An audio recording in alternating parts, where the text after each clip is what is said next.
Okay, waxaan isla qaadan doonaa erayo iyo tusaalooyinkooda. Move in, uguurid ama uguur. We will move into a new house soon. Move out, ka guurid. They have moved out from the apartment. Turn off, demin.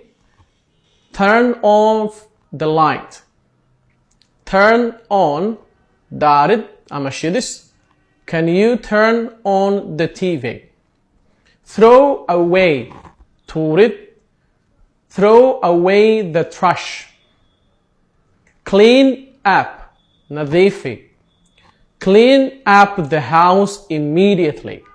Haddaba erayada aynu isla soo qaadanay, isku day mid ama laba hadba sidii karaankaaga inaad ka soo saartid, tusaalana aad ka soo sabaysid, qaybta faalada hoosna aad kula soo wadaagtid.